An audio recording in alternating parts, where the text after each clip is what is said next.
Everyone, welcome back to my channel. কেমন আছো সবাই? আশা করি সবাই খুব ভালো আছো। আমিও খুব ভালো আছি।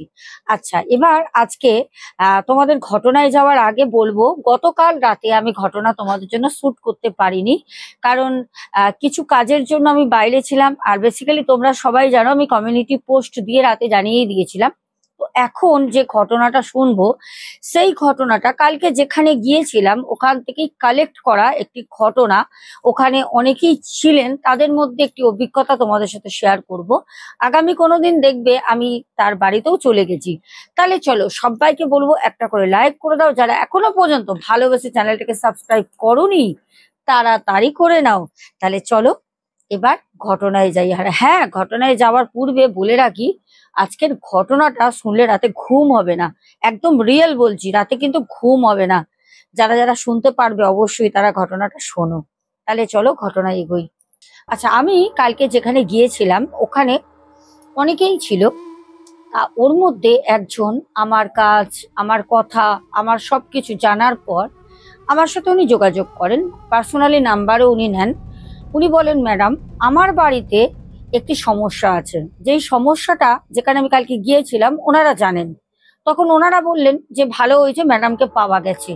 তো আমি সমস্যাটা জানতে চাইলাম, বেসিক্যালি সমস্যাটা কি। তখন উনি আমাকে বললেন, ম্যাডাম আমার বাড়ি হচ্ছে ব্যারাকপুর মনিরামপুরে। আমার বাড়িটা যে রয়েছে সেই বাড়িটা বহু বছর পুরনো একটি বাড়ি। অ্যাকচুয়ালি ওই বাড়িটা আমরা কিনি আজ থেকে প্রায় 4 বছর আগে। বাড়িটা কেনার পর থেকে সেই বাড়িতে নানা রকম জিনিস ঘটছে, এখনো পর্যন্ত ঘটছে। এবার কি ঘটছে, কিভাবে বাড়িটা কেনা হচ্ছে, দেখো বাড়িটা কেনার মধ্যেও একটা কিরকম চমৎকার। ওই দাদা বলছেন, ম্যাডাম আমরা একটা বাড়ি কিনবো বলে, যে এখন তো সব জায়গায় জানো ব্রোকার থাকে বা প্রমোটার, এদের না বললে তো এখন ঠিক মতো বাড়ি পাওয়া যায় না, নিজেরা খোঁজ করে কতই আর বের করবো।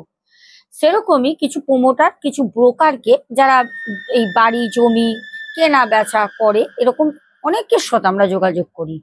আজ থেকে 4 বছর আগে সেই বাড়িটা প্রথম প্রথম আমাদের ফ্যামিলিকে সেই বাড়িটা দেখান একজন ব্রোকার। তো বাড়িটা দেখার পর ওনারা পছন্দ করেনি সেরকম ভাবে, মানে বাড়িতে দাম রেট নিয়ে আর কি ওনারা ছেড়ে দেয়। বিগত 2 বছর ওনারা নানা জায়গায় বাড়ি দেখে, 2 বছরে কিন্তু ওনারা কোনো বাড়ি কিনতে পারেনি। 2 বছর পর বলেন, ম্যাডাম আবার যখন কোনো প্রমোটার বা কোনো ব্রোকারকে বলছি, আমাদের ঘুরিয়ে আবার ওইখানেই তারা নিয়ে যায় সেই বাড়িতে। আমরা তখন বললাম যে কি ব্যাপার, এই বাড়িটায় আমরা বারবার ঘুরে ঘুরে আসছি কেন? এই বাড়িটা আমরা প্রথমেই তো রিজেক্ট করে দিয়েছি টাকা পয়সা নিয়ে, আবার এই বাড়িটা। তখন ওই বাড়ির আগে একজনের মানে রেজিস্ট্রি হয়ে গেছিল বাড়িটা। তো সে মানে দাম নিয়ে, যার বাড়ি ছিল মানে দর কষাকষি হয়, তো সেই কোর্ট ঠোট আইন অনেক কিছু হয়। বলছে শেষে সেই বাড়িটা আমরা কিনে নিই। আমরা তখন কি হয়, যার বাড়ি ছিল সে জিদে পড়ে যাকে আগে দিয়েছিল সে কোর্ট কেস করে। তখন সে বলে যে এই বাড়ি আমি তোমাকে দেবো না, মানে যে আগে নিয়েছিল। তো এই বাড়িটা এই আমাদের যে দাদা ভাই ঘটনাটা শেয়ার করেন ওনাকে দিয়ে দেন। উনি বাড়িটা কিনে নেন, আরো বেশি যা দাম বলেছিলেন তার থেকে 2 লাখ টাকা আরো কমিয়ে দেয় মালিক, কমিয়ে বাড়িটা ওনাদেরকে দিয়ে দেয়। বলছেন, ম্যাডাম 2 বছর আগে বাড়িটা দেখি, 2 বছরের মধ্যে মানে আমরা তখন এগুলো মাথায় কিছু আসেনি। ওই 2 বছরের মধ্যে আমরা আর কোনো জায়গায় কিন্তু বাড়ি পাইনি। সব থেকে বড় কথা হচ্ছে 2 বছর পর কিনলাম তো কিনলাম ওই বাড়িটাই। এবার কেনার পর এবার ঘটনাটা শুরু হলো এখান থেকে, খুব মনোযোগ সহকারে শোনো। দাদাভাই বলছেন, ম্যাডাম আপনাকে তো আমার বাড়িতে যেতেই হবে, কারণ আমার বাড়িতে যা যা জিনিস ঘটছে সেগুলো আমি লোক সমাজে বলতে পারবো না। উনি আমাকে অনেকটা বলেন আলাদাভাবে যে ওনার সাথে অ্যাকচুয়ালি কি প্রবলেম হয়। এবার আমি ঘটনাটা বিস্তারিত বলি। বলছে, ম্যাডাম যখন আমরা ওই বাড়িতে ঢুকলাম, এবার বাড়িটা না অনেক পুরনো, বহু বছর পুরনো বাড়ি। আর ওই মনিরামপুর ওইসব সাইডে এরকম পুরনো পুরনো বাড়ি এখনো আছে। আমি কিছুদিন আগেও তো কাজ করতে গেছিলাম ওইদিকে। তো বলছে যে আমরা যখন প্রথম বাড়িতে গৃহপ্রবেশ করি, গৃহপ্রবেশ করে আমরা ঢুকি। আর ঢোকার পর বাড়িতে অশ্বত্থ গাছ ছিল বাড়ির মধ্যে, ভেতরে দেয়ালে অশ্বত্থ গাছ হয়েছে। পুরোনো দিনের বাড়ি তো ঠিক মতো রক্ষণাবেক্ষণা হতো না, পরে আস্তে আস্তে ওনারা অনেকটা সারিয়েছিলেন। বলছে যে অশ্বত্থ গাছ ওনারা কি করেছেন, পুজো পার্বণ কোনো কিছু না করে লোক আনিয়ে গাছটা কাটিয়ে দেয়। অশ্বত্থ গাছ কিন্তু কাটা যায় না। অশ্বত্থ গাছ কাটতে গেলে তাকে আগে পুজো করতে হয়, তাকে জানাতে হয় তার কথা, মানে তোমার যে প্রবলেম তাকে জানি অশ্বত্থ গাছ একদম জীবন্ত, তারপর কাটতে হয়। তো সেখানে দাঁড়িয়ে ওনারা ওইসব কিছু মানিও নি, ওনারা লোক নিয়ে এসে তাকে টাকা দেয়, অশ্বত্থ গাছটা কেটে উড়িয়ে দিয়ে চলে যায়। বলছে তারপরে শুরু হলো বাড়ির মধ্যে রাতের বেলা নানা রকম শব্দ।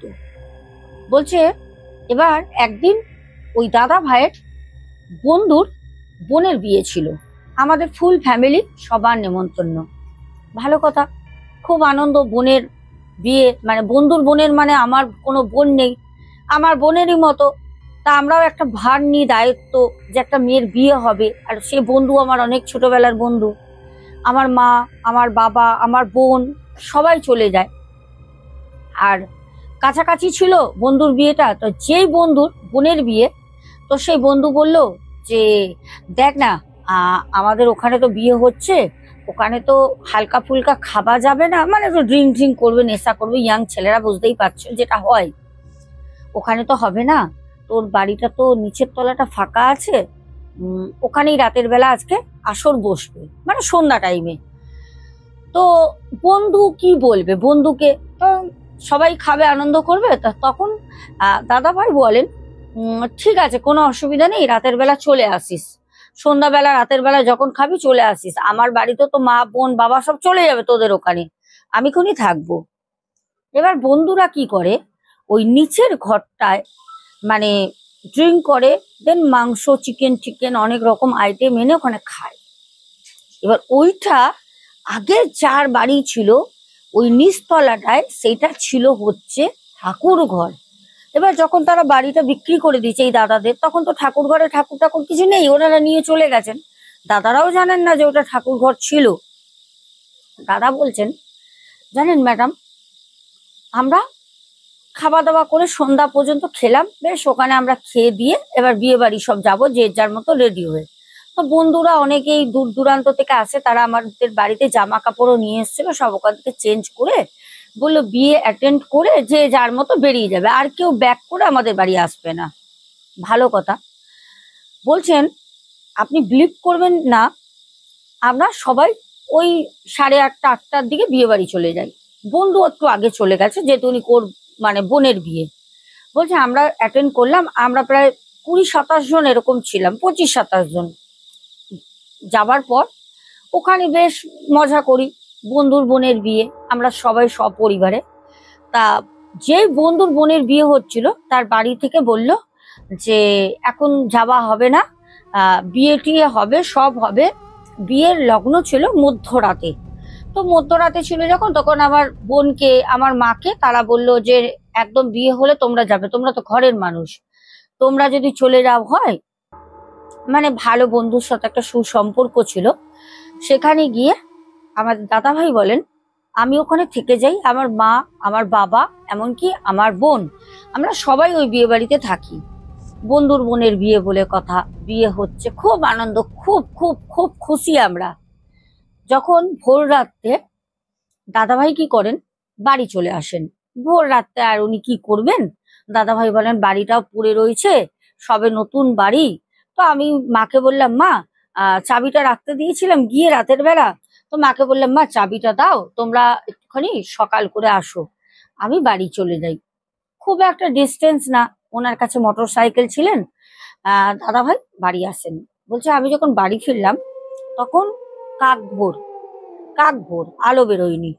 আমি দরজা খুলি, পুরোনো অনেক বড় বিশাল বাড়ি, তো দরজা খুলে আমি ঢুকে নিচের তলাটা আগে যাই, যেখানে আমরা আগের দিন সন্ধ্যাবেলা সব খেয়েছি, ওখানে প্যাকেট ট্যাকেট পড়ে রয়েছে। অ্যাকচুয়ালি দাদাভাই ওই জন্যই চলে আসেন, যে এসে বোতল টোতল গুলো বাইরে ফেলে দেবে, অন্যদিকে ফেলে দিয়ে ঘরটা পরিষ্কার করে রাখবে। বলছে আমি এসে যখন নিচের তলায় গেলাম, যেখানে আমরা আগের দিন সন্ধ্যাবেলায় আনন্দ করেছি, সবাই ড্রিঙ্ক করেছি, ওখানে বলছে একদম যে মাঝখানটা, ভালো করে শোনো, মানে নিচতলায় একদম ঘরটার মাঝ বরাবর, মানে আমাদের ধরো 4 চৌকো বাড়ি, একটা তো মধ্যস্থল আছে মাঝখান, সেরকম মাঝখানে একটা ঠিক এতটা মতো জল পড়ে আছে, মাঝখানটা তো জল, তো বৃষ্টিও হয়নি, ওখানে তো জল পড়ার কথা না। তো তখন দাদা ভাই সামনে আসে, লাইটগুলো সব অন করে, লাইটগুলো অন করে উনি সামনে এসে দেখে না ওইটা জল। দাদা ভাই বলেন না ওটা তেল, না জল না তেল, কোনো কিছুই ওটা না, কিন্তু একটা জলেরই মতো কিন্তু একটু তরল, একটু চিটচিটে টাইপের একটা কিছু, একদম স্বচ্ছ কাচের মতো, মানে জল যেরম হয় পড়ে আছে। দাদা ভাই ভাবছে যে বিড়ালও তো কোথাও ঢুকতে পারবে না, বিড়াল হয়তো এসে বাথরুম করে চলে গেছে, এরকমও না।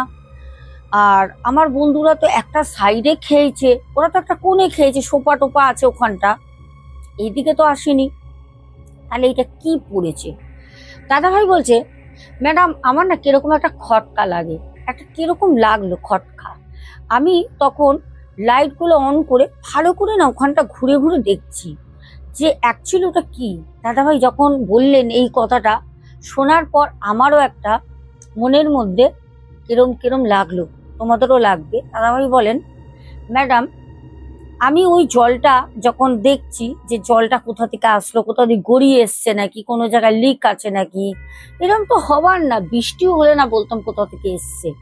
দাদা ভাই যখন দেখছেন বলে জলটা থেকে, যেখানে জলটা মাঝখানে পড়ে রয়েছে রুমের, ওইখান থেকে ঠিক 3 থেকে 4 হাত দূরে একটা বাচ্চার পায়ের ছাপ, ঠিক এইটুকুনি, এইটুকুনি বাচ্চার, মানে ধরো 4.5 থেকে 5 বছরের বাচ্চার যত বড় পায়ের স্টেপ হতে পারে সেরকম একটা পায়ের ছাপ বলছে ওইখানে। দাদাভাই বলছে বাচ্চা তো আমাদের বাড়ি নেই, তোমাদের বলছে আমার গা কাটা দিচ্ছে, আমার গা শিউরে উঠছে। দাদাভাই বলছেন আমাদের বাড়িতে কোনো বাচ্চা নেই, তাহলে এইটুকুনি ছোট বাচ্চার পায়ের ছাপ কোথা থেকে আসলো? আর তার থেকেও বড় কথা, দাদাভাই যখন ওই পায়ের ছাপ লক্ষ্য করে এগোচ্ছেন, কেন একটা যদি পায়ের ছাপ পড়ে আর একটা অবশ্যই পড়বে, কেউ তো এক পা দিয়ে চলে যেতে পারে না। দাদাভাই বলছেন আমি ওই পায়ের ছাপ যখন দেখে দেখে এগোচ্ছি, আমি দেখলাম একটা পায়ের ছাপ এখানে হলে একটা পায়ের ছাপ আরো বড় মানুষের হাঁটা 20 পা, মানে 20টা স্টেপ হাঁটলে যতটা ডিস্টেন্স হবে অতটা ডিস্টেন্স আর একটা পায়ের ছাপ, সেরকম আর একটা পায়ের ছাপ, সেরকম আর একটা পায়ের ছাপ, একটা দুটো তিনটে চারটে, অত বড় বাড়ি বারান্দা নিচতলা থেকে 4টে পায়ের স্টেপ সে বাইরে বেরিয়ে গেছে। এমন কি জিনিস ছিল, এমন কি জিনিস ছিল যে বাইরে বেরিয়ে গেছে? দাদা ভাই বলেন আমি এটা দেখে অবাক, আমি অবাক, এত বড় বড় পায়ে কে হেঁটে গেছে, এইটুকুনি বাচ্চার পায়ের ছাপ। অপেক্ষা করে বসে থাকেন ভয়তে ঘরের বাইরে, বলে আমি ঘরে থাকার সাহস জোগাতে পারিনি। ভোর হচ্ছে, আমি আমাদের বাইরে যে বাগান আছে, অনেক বড় জায়গায়, বাগানে চেয়ার নিয়ে চুপ করে বসে আছি। লাস্টে যখন 6:30 বাজে তখন আমার বাবা মা সবাই একে একে আসে।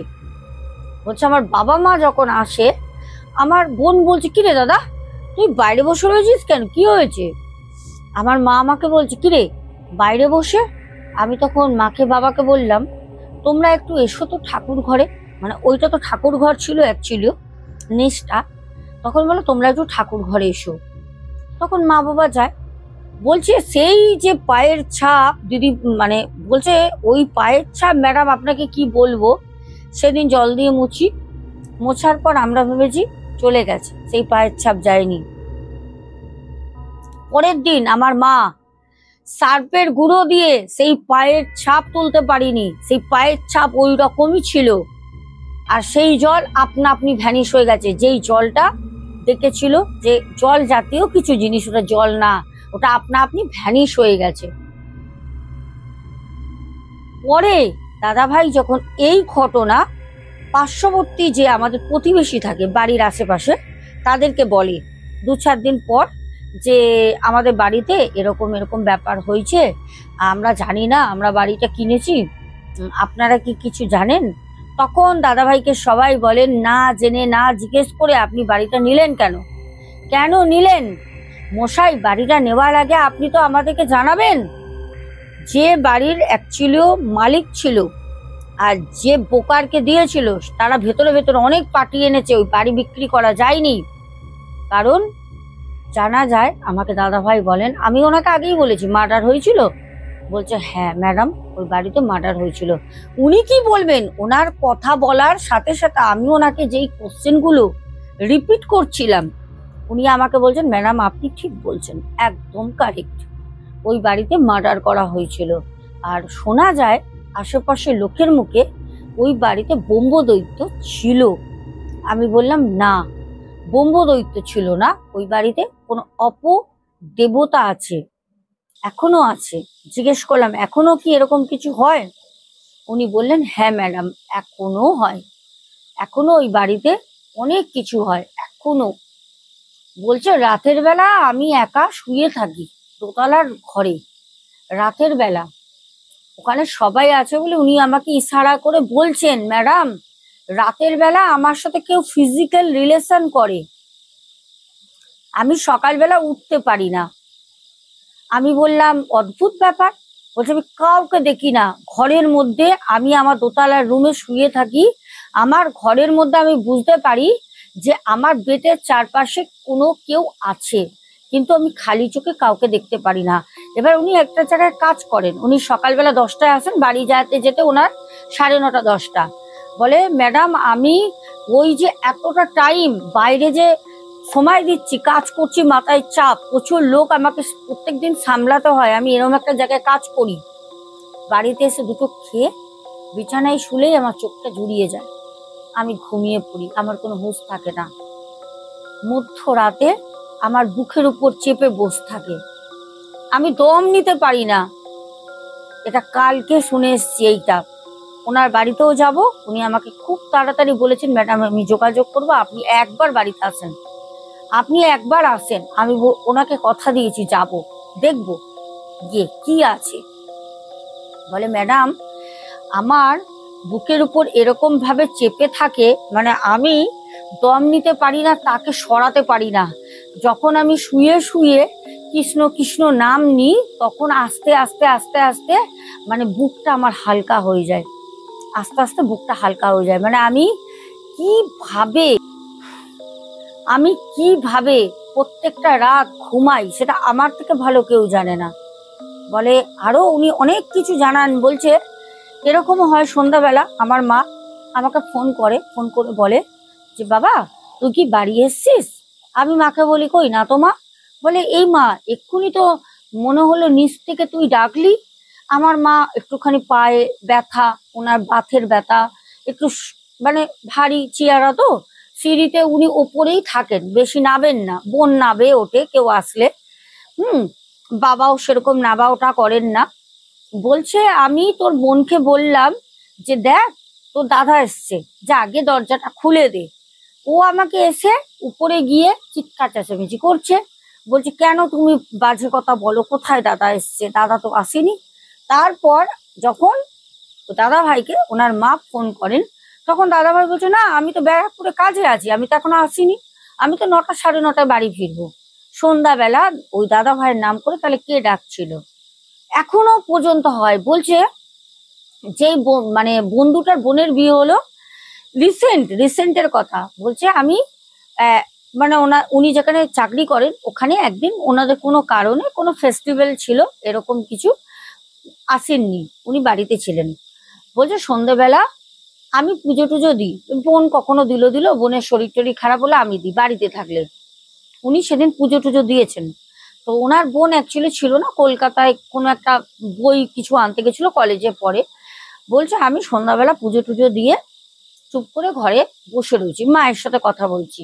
হঠাৎ যেই বন্ধুটার বোনের বিয়ে হলো সেই বন্ধুটা হঠাৎ আমাকে ডাকছে নাম ধরে, কিরে নিচে আয়, আমি এলাম, দরজা খোল, ঠিক এই রকম বলো তো এইরকম ভাবে তোমাদের বাড়িতে যদি তোমাদের পরিচিত গলা গিয়ে তোমাদের ডাকে, তোমরা বুঝতে পারবে যে সেই মানুষটা যার গলা তোমরা বুঝতে পারছো যে হয়তো দাদা, ভাই, বন্ধু বান্ধব কেউ এসছে, সে যদি এরকম করে ডাকার পর গিয়ে দেখছো কেউ নেই, কেউ নেই, বন্ধুকে ফোন করছো, বন্ধু বলছে দেখ তোর মাথা খারাপ হয়ে গেছে নাকি, নেশা টেশা করেছিস, আমি এখানেই নেই, আমি তো এখানেই নেই, আমি মন্দারমণিতে এসেছি। সেই বন্ধু আবার গাড়ি চালায়, সেই বন্ধু টিপ নিয়ে মন্দারমণি গেছে, বলছে আমি মন্দারমণিতে ভাই বসে আছি। কি বলছিস, রুমে বসে রয়েছি, তোকে কোথা দিয়ে ডাকবো? কালকে দাদা ভাই বলছে ম্যাডাম পারা যাচ্ছে না, রিয়েলি বলছি পারা যাচ্ছে না। আমার মা আমার বাবা একসাথে ভয় কাটা হয়ে ঘরে থাকে, উপরে রান্না খাওয়া বাথরুম সবকিছু ওপরে, আমার মা তো নিচে নামেই না, নিচে নামেই না। আমি রোববার করে ছুটি থাকলে, বাড়িতে থাকলে ওই কখনো কখনো নিজে ওই একটা কাঠারি দা নিয়ে জঙ্গল টঙ্গল পরিষ্কার করে দিই, নাহলে কোনো লোক লাগিয়ে দিই, সে পরিষ্কার করে দিয়ে চলে যায় টাকা নিয়ে। মানে এত জঙ্গল হয় ওই বাড়িটায়, বলতে আশেপাশে মানে পার্শ্ববর্তী এলাকায় এত জঙ্গল হয় না, আমাদের বাড়ির ওই এলাকার মধ্যে যা জঙ্গল হয়। রাতের বেলা দরজা নক করবে, পায়ে নুপুরের শব্দ পাবে, ছুম ছুম ছুম ছুম করে কিছু হেঁটে চলে যাচ্ছে, কিন্তু কেউ নেই। বলে আমি ধরপর ধরপর করে উঠে আমি লাইটটা অন করলাম, লাইট অন করে দেখছি কেউ নেই, কিন্তু ওই পায়ের নুপুরের শব্দ সিঁড়ি দিয়ে নিচে নেমে যাচ্ছে, কিন্তু কেউ নেই। একটা একটা করে সিঁড়ি দিয়ে নামলে বোঝা তো যায়, আওয়াজটা শুনলে যে কোথা দিয়ে জিনিসটা যাচ্ছে। আমরা তো আওয়াজ শুনে শুনে তারকে ফলো করব। বলছে আমি ফলো করছি কিন্তু কোনো শরীর নেই, কিন্তু পায়ের নুপুরের শব্দটা পাচ্ছি যে কেউ সিঁড়ি দিয়ে একটা একটা করে নামছে। দাদা ভাই বলেন ম্যাডাম যেতনিক বোনকে তো সামনে বিয়ে দেবো, বোনের ছেলে দেখাশোনা হচ্ছে, কিন্তু বাড়িটা তো পরবর্তীকালে আমার মা বাবারকে নিয়ে থাকতে হবে। আমি খুব সাহসী, ওনার কথাবার্তা শুনে বুঝতে পেরেছি সাহসী, আমার কাজ করতে খুব ভালো হবে, কারণ কাজে তো একজন পুরুষ মানুষ থাকে, তিনজনে কাজ করতে হয়, প্রিন্স আমি থাকি আর বাড়ির একজন থাকে। তো উনি বলেন ম্যাডাম আপনার সাথে আমি থাকবো, আমি থাকবো, আমি প্রচন্ড সাহসী। কারণ উনি বলেন যে এরকম হয়েছে রাতের বেলা, একজন মেয়েলি কণ্ঠ, মেয়ে ওনার নাম করে রাতে ডাকছে, এই এদিকে এসো তো, মানে এরকম ভাবে ডাকছে। বলছে প্রথমে উনি ভেবেছেন যে ওনার বোন ডাকছে, বোন তো আমাকে এরকম করে ডাকে না, এই এই এইদিকে এসো তো, এরকম করে কে ডাকে? নয় গার্লফ্রেন্ড, হ্যাঁ না হলে বউ, এরকম করে ডাকে এইদিকে এসো তো, ওরকম না, আরো মধুর কণ্ঠ। উনি কালকে বলছেন, আমি রীতিমতো জিনিসটা বুঝতে পারছি, বলছে মধুর কণ্ঠ, এই এদিকে এসো তো, দুবার ডেকেছে এরকম করে। প্রথমে উনি ভেবেছে বোন, তারপরে বোন তো আমাকে দাদা, এই দাদা এদিকে শোন, ও তো কোনো সময় এরকম রসিক রসিক মানে কথা বলে না, ও তো আমাকে এরকম করে ডাকবে না, রাত দিন ঝগড়া হয় এটা ওটা নিয়ে। বলছে আমি সাথে সাথে খাবার ছেড়ে, রাতের বেলা সবাই শুয়ে পড়েছে, উনি একটু দেরি করে যান তো বাড়ি, আর কখনো কখনো পাড়ার মোড়ে বন্ধুদের সাথে দেখা হলে গল্প টল্প করতে হয়। বলছে সেদিনকে বৃষ্টি টিষ্টি পড়ছিল বাইরে, তো বন্ধুদের সাথে দেখা হলো, একটু চাটা খেলাম, বন্ধুরা বললো কিরে তোকে তো পাই না, আজকে একটু চাটা খা, আড্ডা দিয়ে যা। সেদিন আবার উনি তাড়াতাড়ি বাড়ি গেছিলেন, কিন্তু ওই চাটা খেয়ে বাড়ি যেতে একটুখানি রাত হয়, যেতে মা বাবা বলে আমরা ভাত বাড়ছি তুই খেতে আয়। দাদা ভাই বলেন যে তোমরা যখন খেতে বসেই গেছো, তাহলে তুমি বোন আর বাবা তিনজনে খেয়ে নাও, আমার ভাতটা বেড়ে রাখো, আমি তো ভিজে গেছি, আমি স্নান টান করে এসে আমি আমার মতো খেয়ে নেবো। ওনারা মা, ওনার বোন, ওনার বাবা খাওয়া দাওয়া করে ওনার জন্য ওনার মা ভাত বেড়ে থালা দিয়ে চাপা দিয়ে চলে যান রুমে শুতে, ওনাদের মতো চলে যান, বোন বোনের রুমে, মা বাবার রুমে। আর দাদা ভাই বলেন আমি রাত্রে 11টার সময় স্নান টান করে, মানে স্নান আগেই করেছেন, উনি বসে ফোন টোন ঘাটছিলেন বন্ধুদের সাথে, ফোনে কথা টথা বলে 11টা 5-10 হবে, ওই সময় উনি খেতে বসেন। বলছে আমি খাচ্ছি বসে, আমাকে তখন মানে অর্ধেক খাওয়া হয়ে গেছে, তার আগেই দাদা ভাই বলছেন আমি কিছু একটা ভার ভার বুঝতে পারছি, মানে মনে হচ্ছে চারপাশ দিয়ে কিছু একটা, মানে যাকে আমি চোখে দেখতে পাচ্ছি না, কিন্তু কিছু একটা আমার চারপাশে রয়েছে, সেটা কিন্তু উনি বুঝতে পারছিলেন। হঠাৎ করে যখন বলছে এই এদিকে শোনো তো, এরকম করে যখন দুবার ডেকেছে, একবার দাদাভাই বলছেন আমি মুখে ভাত, আমার তো অর্ধেক খাওয়া হয়েছে, যখন বলছে এই এদিকে শোনো তো, তখন উনি আমার সাড়া দিয়েছেন, হুম হুম আসছি, মানে খেতে খেতে বলে বলছে বোন তো শুয়ে পড়েছে, বোন তো এরকম করে রসিকতা করে ডাকবে না, এইদিকে শোনো তো। তখন উনি বলছে যেদিকে আওয়াজটা আসছিল সেটা হচ্ছে ওনাদের দোতলার ওপরে ওই যেখানে গাছটা ছিল, অশ্বত্থ গাছ, ওইখানটা মানে ঝুল বারান্দা আছে, অনেক পুরোনো বাড়ি তো, কাঠের মানে বারান্দাটা, বলছে ওইখান থেকে ডাকটা আসে। দাদাভাই কিন্তু এতটাই সাহসী, রাত 11টা 11:30টার সময় উনি কিন্তু উঠে ওখানে যায়, অন্ধকার, পুরো অন্ধকার জায়গা, দোতলায় ঝুল কাঠের বারান্দা। বলছে আমি ওখানে গিয়ে দাঁড়াই, বাইরে হাওয়া দিচ্ছে, গাছপালা দুলছে হাওয়ায়, একদম পরিবেশ ঠান্ডা। ওই দিকটা এমনিতেই 8টা 9টার সময় পরিবেশ ঠান্ডা হয়ে যায়, একদম মানে সেরকম হই হই না। বলছে মানে আমি কি বলবো, আমি ওখানে দাঁড়িয়ে রয়েছি, দেখছি কোনো কেউ নেই, কেউ নেই, কিন্তু এখান থেকেই ডেকেছে, মনে হচ্ছে যেন ঝুল বারান্দায়, এই কাঠের বারান্দায় এখানে কেউ দাঁড়িয়ে আমাকে ডাকলো। এই শোনো তো, দুবার। আসলে কি জানো তো,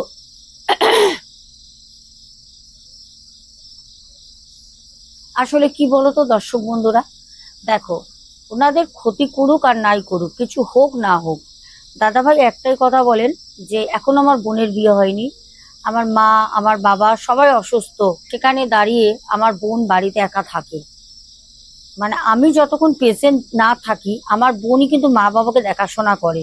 দাদাভাইয়ের একটাই ভয় যে বোনটাকে পরের বাড়িতে এখনো দিতে পারিনি, ওর জীবনটা পড়ে রয়েছে। আমি যে কাজের এখানে থাকি, উনি কাজের ওখান থেকে পর্যন্ত দাদা ভাই মানে ফোন করে, বারবার বোনকে মাকে ফোন করে, বলে আমরা একমাত্র ওখানে মানে ভয়তে ভয়তে রয়েছি। এবার আমাদের এতটা সামর্থ্য নেই যে আমরা এখন ওই বাড়ি ছেড়ে অন্য কোথাও বাড়ি কিনবো। আর সব থেকে বড় কথা এইটাও দাদাভাই বলেন যে আমাদের যা পুঁজি জমানো ছিল সব ওই বাড়ির পেছনে ইনভেস্ট করে দিয়েছি, সব ইনভেস্ট করে দিয়েছি, এখন করবোটা কি?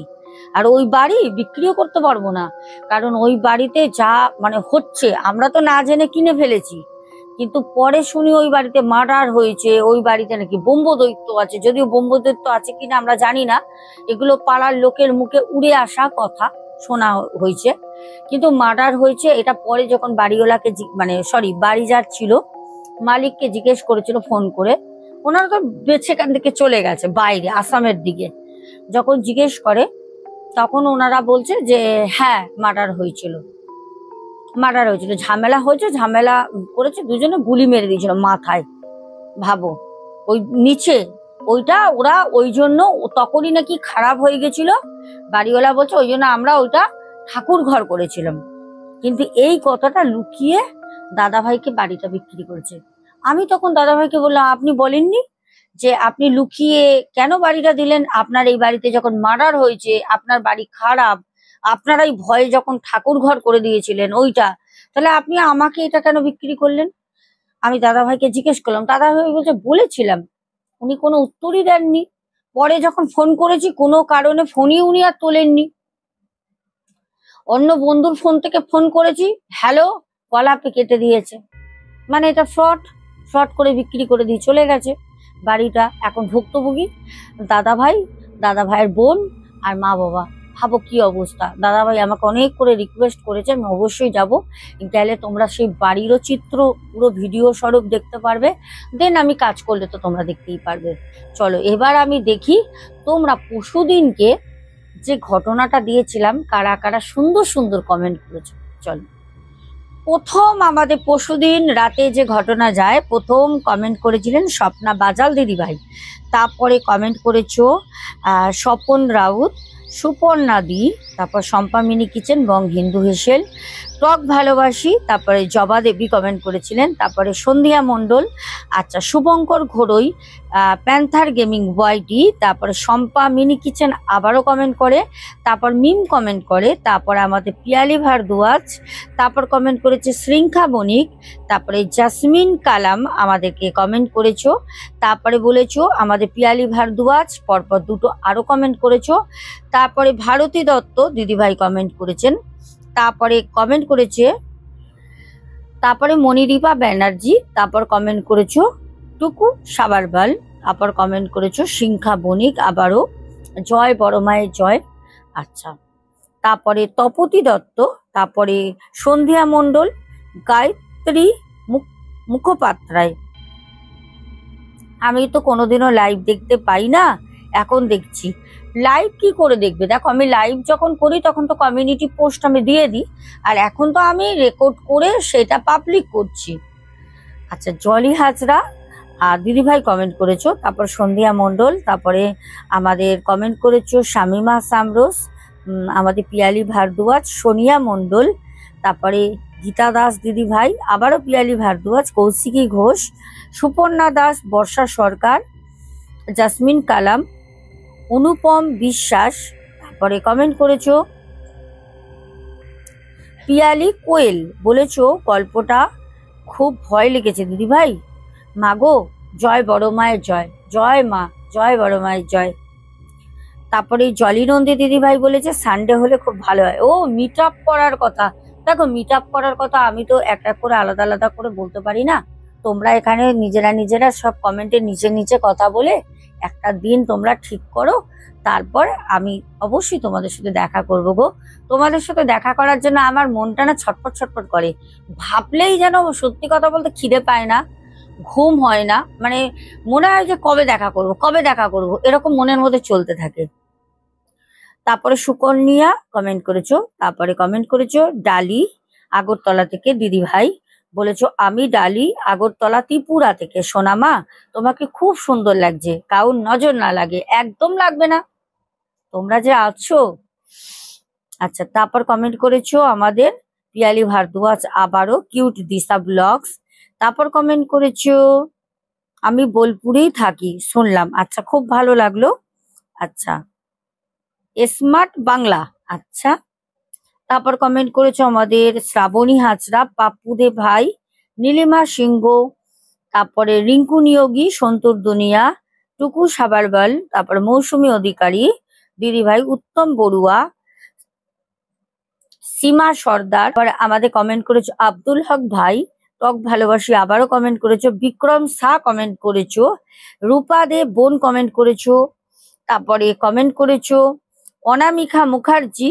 আচ্ছা, তারপরে কিষাণু মান্না, তারপর প্রদীপ দাস, সন্ধ্যা মণ্ডল, সুজাতা দাস দিদি ভাই, সুমন কান্তি মান্না, তারপরে সোমা দাস পরিবার থেকে, তারপরে নন্দিতা সিংহ, তারপরে কমেন্ট করেছো গঙ্গা বৈরাগী, পিন্টু ঘোষ, অনেকে কমেন্ট করেছো সুমনা ভট্টাচার্যা। চলো, সবার কমেন্ট গুলো পড়ে দিলাম, মানে নামগুলো। আর কিরকম ঘামছি দেখো, প্রচুর গরম লাগছে, প্রচুর। সকাল থেকে শরীর এত খারাপ। আর হ্যাঁ, বলে রাখি, শেষে তোমাদের পার্সেল কিন্তু আমি সব শিপিং করে দিয়েছি, আশা করি নিয়ে গেছে অনেক বেলা করে, হয়তো কালকে তোমাদের কাছে মেসেজ চলেও যাবে। আর কলকাতার মধ্যে যারা থাকো 2-3 দিনে পেয়ে যাবে, যারা ব্যাঙ্গালোর থাকো, যারা আসাম, গুয়াহাটি, ত্রিপুরা এইদিকে থাকো, তাদের যেতে হয়তো সপ্তাহখানিক সময় লাগবে বা 5-6 দিন। আর অতও লাগবে না, তবুও বললাম, কারণ এর আগেও গেছে 4 দিন 5 দিনে চলে গেছে। এখনের মতো আসছি, দেখা হবে আগামীকাল। আর হ্যাঁ, শোনা কথা ভূত সত্য কোনো আমি ঘটনা দিতে পারছি না, সব দিয়ে দেবো। আমি একটু অন্য কাজে খুব ব্যস্ত আছি, ছিলাম, একটুখানি ফ্রি হই, তারপর সব নিয়ে তোমাদের কাছে চলে আসবো। সাথে থেকো। আর হ্যাঁ, তোমাদের যে লাভ টিপস, কখনো ভালোবাসার মানুষ ছেড়ে যেতে পারবে না। চ্যানেলটাকে সাবস্ক্রাইব করে রাখো, টিপসটা কিন্তু কালকে সকালে পাবে। এখনের মতো good night, tata, love you two.